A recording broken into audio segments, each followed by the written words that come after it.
CHAMPSIDE checking in with Juice Wells, wide receiver playing in the East-West Shrine Bowl next week. How you doing, bro? How you feeling going into this game? I feel good, man. I feel confident. Long time coming, but I'm ready, man. It's going to be one of your final statements before you look to go into the NFL. What do you want to put on that film next week? Just a lot of effort, a lot of big plays, and just show my talent,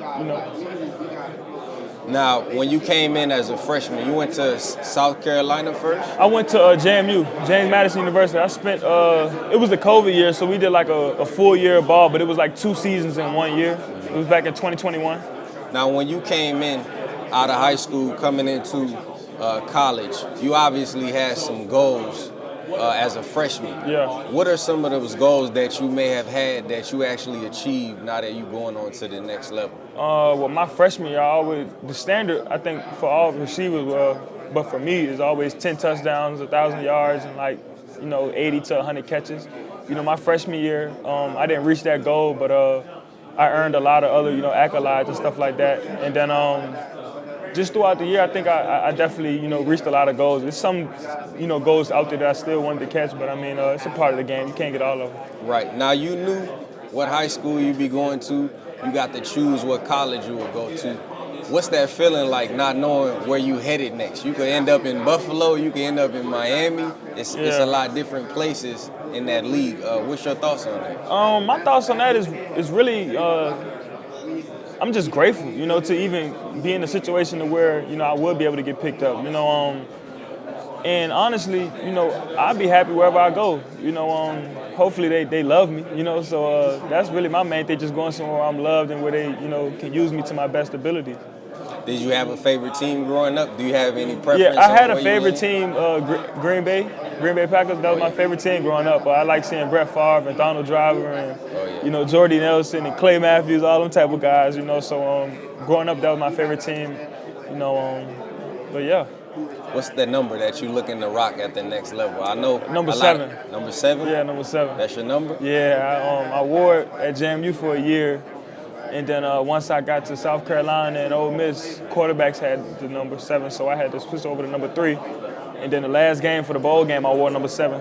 So that was cool. How'd you get the nickname Juice? Growing up, I played football, so I used to run the ball all crazy, run around the field a lot, score touchdowns. I played running back, so I used to run around and stuff like that. And they say he got the juice. And at first it was Juice Man, but as you got older, that's kind of too long, so they was like, let's cut it down to Juice. My people just been calling me that ever since. Now, were you able to play as yourself in college football this year? I know that was big for a lot of y'all. Were you able to do that, and what was your thoughts? Did you think your rating was on point? My rating was cool. I think I had like an 88 or something like that, or somewhere around there. So it was pretty cool. It was decent, But it was definitely exciting to actually have that, happen. That's something as college players we always thought of because, the old NCAA came out a while ago, then they stopped. So, when the rumors came out, I didn't know if it was really going to happen or not. So once it came, it was crazy, And I got like 9 nephews, so, all the boys always calling me, showing me the plays they made with me and stuff like that. Like, it's real decent, man. That's what's up. Right. How did the NIL, the new rules and the deals and stuff, did that have any impact on you? Were you able to take advantage of some of those things? Yeah, What's man. Your thoughts on that? The main thing about NIL that I like, man, it kind of taught you, how to be a professional before you are a professional. How to manage your money. It taught me a lot about taxes. It taught me a lot about just, saying no to certain things. And I really feel like it just introduced me to a little bit of an NFL, lifestyle before I got there, So it taught me a lot, how to deal with, a lot of different situations when it comes to money. What was one of the things you turned down that was like, nah, I'm not doing that? Anything that come to mind? Like as a purchase? No, I mean like maybe somebody like some place wanted to sponsor you or however it worked out. Like nah. To work with so you. I had a real good marketing team. So like anything that was like, crazy or anything like that, they'll shut it down before it even get to me, So, but I haven't had nothing come across that was really crazy or nothing like that. Yeah, you got the nickname for the Minute Maid. Somebody need to holler at you, right? But I had a few juice deals like back in South Carolina. It was like this juicing company. She was real cool, man. She got me right, man. She did a smoothie and everything for me, man. So it was cool. Yeah, no, that's good, bro. Okay, I got a few more You got the Chiefs and Bills playing in the AFC this weekend. You got the Eagles and the Commanders playing in the NFC. What's your thoughts on who's going to be in the Super Bowl? Who's winning the Super Bowl? You think Mahomes will three-peat this year? I think Mahomes going to three-peat. I mean, the Chiefs' magic is just crazy. They go out there and find a way every game, so that's the most decent part about it. I wanted to see Lamar, take it all the way, but it's all good. Maybe he'll get it next year. Yeah. Well, how would you feel if you was in Mark Andrews' situation? He got a lot of heat for dropping that ball this weekend. Yeah. I was kind of upset myself because I was like you. I wanted to see Lamar go all the way. How would you handle something like that? I mean, I feel like that's where you kind of lean on like your faith, and then also lean on your teammates who are there for you. Of course, a lot of the guys gonna be mad, but you should have some vets in the room, and that's really should bring you up. And I seen like Lamar make a post with him and stuff like that. So I mean, I'm pretty sure there's guys around the building bringing them up. And I also learned throughout my football career that one play doesn't determine a game. It's probably been multiple plays that game that could have been made that could have helped them, not be in that situation. So like in that situation, you got to just take it, day by day, moment by moment, and forget about it.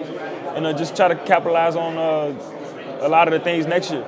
Now, as a receiver, you got your footwork, you got your hands, you got your speed, you got your IQ. They all come together.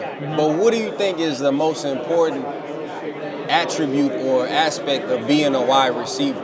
I think, with that, it'll probably be timing with your quarterback, because as we meeting right now with our coaches and stuff like that, they're introducing us to like a little bit of the NFL play styles and all this type of stuff. And the main thing is details in a lot of this stuff. The details in your route, the details with your quarterback, the details with your timing. So I feel like a lot of it is going to fall on details and timing.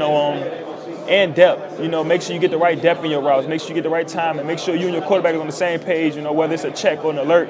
So I feel like really, it's really like a mental thing. Over like physical. You know what I'm saying? Because you can have all the the nice feet work and the catching and all that stuff, but if you can't be at the right place at the right time, then it'll be hard for you to get the ball. Yeah, it could make a difference in your young career, right? If you playing with somebody like Patrick Mahomes or you playing with, a career backup, do you feel like you can get off with either one, or Definitely. I mean, of course, the receiver would want to play with a vet, quarterback, but everything doesn't fall like that all the time, So I feel like you deal with the cards that you're dealt with, and you try to fine tune and whatever you can that will work for you and that team. Now, correct me if I'm wrong. Deebo Samuel went to South Carolina, right?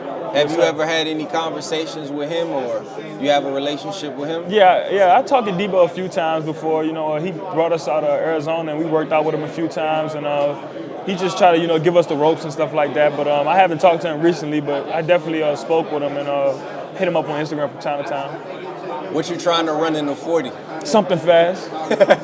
Something fast. That's what I'm going to try to run, something fast, man. Training's been going real well back in Tampa at the compound with Yo Murphy. He been doing a good job of getting us right, man. So I just want to make sure I run something fast, man. Now, how you feel about, like, you got all the measurables and stuff that you put on the stat sheet, and then you got, like, football instincts, like that stuff that don't show up, like, in the numbers. How do you, what's your thoughts on that? Because some people, they might test real well, they might have the numbers, but they don't play the game at the highest level. What's your thoughts on that? I feel like with that, like I said, about having the mental side of things, I feel like if you just invest a lot of your time into like learning, the mental side of the game, it can really, cover up, all the stuff that you're not really good at. You can control how fast you run and all that stuff, but like at the same time, you really can't. How fast you are is how fast you are, but you can control how much time you put into learning the playbook and, learning what a coach expects from you. You know what I'm saying? So I feel like if you just invest in that, you should be okay. And if you made it this far to the point where you're at a combine, you're pretty good enough.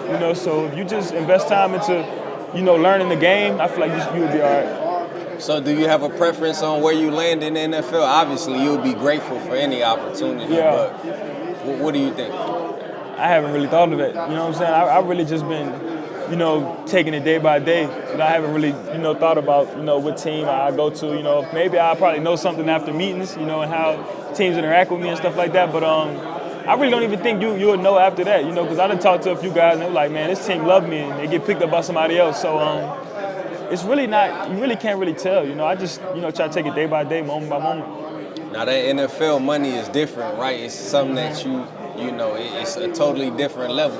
Have you thought about what you'll do with your first paycheck? I mean, I know a lot of people be having those things in their mind already. Yeah, not really. You know, with NIL, like I said, it kind of introduced me to, like the money-wise stuff, the money stuff. So it's like, I know when you get that check that everything on there is not yours. You know, you got to pay taxes. You know, you got to, put money aside for retirement and stuff like that. So it's kind of like,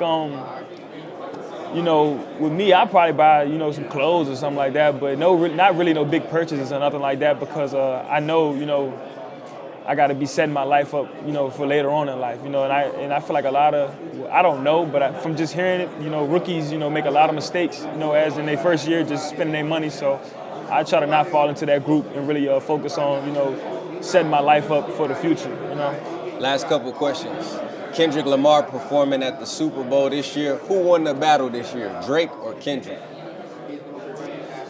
I listen to more Drake than Kendrick, so I say Drake. But Kendrick is a good artist too, though. He got some bangers too. I really can't pick a side because he got that joint where he said Monster, like that was crazy too. Right. So if I had to pick a side, I'd probably say Drake because I listen to him more. For sure. Well, my last question to you, bro, is 5 to 10 years from now, when we're looking back on this footage, where do you want to be in your NFL career? What's something that you may want to have achieved by then? I definitely want to, be considered a consistent receiver, a franchise receiver, and putting myself in position to where I can be financially free, and made a lot of good investments, have a family. And I got 7 sisters and 9 nephews. So I want to make sure I put them in position to where they can, be financially free. Because growing up, that was really something that we was not really blessed with. You know what I'm saying? So I want to make sure I take care of my people, but do it the right way instead of just dishing money out and all that type of stuff. Really, help them understand, the way of life. Right. Juice Wells on the champ side. We appreciate you for the time, brother. Yes, I'm wishing you the best at the next level. I know you're gonna hit that league. I watching your film last night, bro. You're an amazing receiver. Any message to your fans that you want to give? Love y'all, and I appreciate y'all for everything. Throughout college, I appreciate y'all for always supporting me. And it ain't over yet. Shout out to CHAMPSIDE. Yeah. Appreciate you, brother. Yes, sir.